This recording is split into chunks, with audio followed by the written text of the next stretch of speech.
श्री गणेशाय नमः। श्री विष्णवे नमः। विष्णु षोडश नाम स्तोत्रम्। औषधे चिन्तयेद् विष्णुं भोजने च जनार्दनम्। शयने पद्मनाभं च विवाहे च प्रजापतिम्। युद्धे चक्रधरं देवं प्रवासे च त्रिविक्रमम्। नारायणं तनुत्यागे श्रीधरं प्रियसङ्गमे। दुःस्वप्ने स्मर गोविन्दं संकटे मधुसूदनं। कानने नारसिंहं च पावके जलसायिनं। जलमध्ये वराहं च पर्वते रघुनन्दनं। गमने वामनं चैव सर्वकार्येषु माधवं। षोडशैतानि नामानि प्रातरुत्थाय यः पठेत् सर्वपापविनिर्मुक्तो विष्णुलोके महीयते। औषधे चिन्तयेद् विष्णुं भोजने च जनार्दनम्। शयने पद्मनाभं च विवाहे च प्रजापतिम्। युद्धे चक्रधरं देवं प्रवासे च त्रिविक्रमम्। नारायणं तनुत्यागे श्रीधरं प्रियसङ्गमे। दुःस्वप्ने स्मर गोविन्दं संकटे मधुसूदनं। कानने नारसिंहं च पावके जलसायिनं। जलमध्ये वराहं च पर्वते रघुनन्दनं। गमने वामनं चैव सर्वकार्येषु माधवं। षोडशैतानि नामानि प्रातरुत्थाय यः पठेत् सर्वपापविनिर्मुक्तो विष्णुलोके महीयते। औषधे चिन्तयेद् विष्णुं भोजने च जनार्दनम्। शयने पद्मनाभं च विवाहे च प्रजापतिम्। युद्धे चक्रधरं देवं प्रवासे च त्रिविक्रमम्। नारायणं तनुत्यागे श्रीधरं प्रियसङ्गमे। दुःस्वप्ने स्मर गोविन्दं संकटे मधुसूदनं। कानने नारसिंहं च पावके जलसायिनं।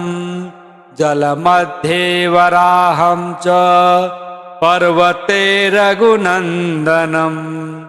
गमने वामनं चैव सर्वकार्येषु माधवं। षोडशैतानि नामानि प्रातरुत्थाय यः पठेत् सर्वपापविनिर्मुक्तो विष्णुलोके महीयते। औषधे चिन्तयेद् विष्णुं भोजने च जनार्दनम्। शयने पद्मनाभं च विवाहे च प्रजापतिम्। युद्धे चक्रधरं देवं प्रवासे च त्रिविक्रमम्। नारायणं तनुत्यागे श्रीधरं प्रियसङ्गमे। दुःस्वप्ने स्मर गोविन्दं सङ्कटे मधुसूदनं कानने नारसिंहं च पावके जलसायिनं जलमध्ये वराहं च पर्वते रघुनन्दनं गमने वामनं चैव सर्वकार्येषु माधवम् षोडशैतानि नामानि प्रातरुत्थाय यः पठेत् सर्वपापविनिर्मुक्तो विष्णुलोके महीयते। औषधे चिन्तयेद् विष्णुं भोजने च जनार्दनम् शयने पद्मनाभं च विवाहे च प्रजापतिं युद्धे चक्रधरं देवं प्रवासे च त्रिविक्रमं नारायणं तनुत्यागे श्रीधरं प्रियसङ्गमे दुःस्वप्ने स्मर गोविन्दं सङ्कटे मधुसूदनं कानने नारसिंहं च पावके जलसायिनं जलमध्ये वराहं च पर्वते रघुनन्दनं गमने वामनं चैव सर्वकार्येषु माधवम् षोडशैतानि नामानि प्रातरुत्थाय यः पठेत् सर्वपापविनिर्मुक्तो विष्णुलोके महीयते।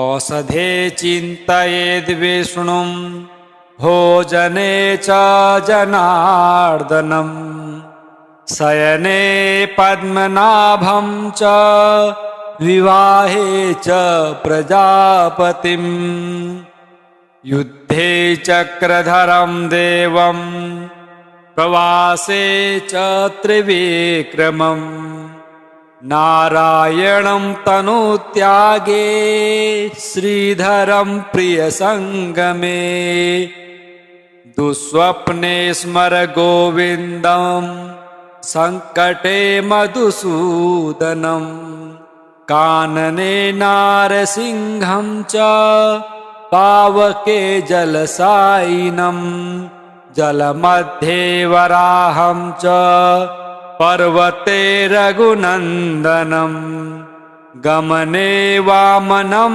चैव सर्वकार्येषु माधवम् षोडशैतानि नामानि प्रातरुत्थाय यः पठेत् सर्वपापविनिर्मुक्तो विष्णुलोके महीयते। औषधे चिन्तयेद् विष्णुं भोजने च जनार्दनम् शयने पद्मनाभं च विवाहे च प्रजापतिं युद्धे चक्रधरं देवं प्रवासे च त्रिविक्रमं नारायणं तनुत्यागे श्रीधरं प्रियसङ्गमे दुःस्वप्ने स्मर गोविन्दं सङ्कटे मधुसूदनं कानने नारसिंहं च पावके जलसायिनं जलमध्ये वराहं च पर्वते रघुनन्दनं गमने वामनं चैव सर्वकार्येषु माधवम् षोडशैतानि नामानि प्रातरुत्थाय यः पठेत् सर्वपापविनिर्मुक्तो विष्णुलोके महीयते।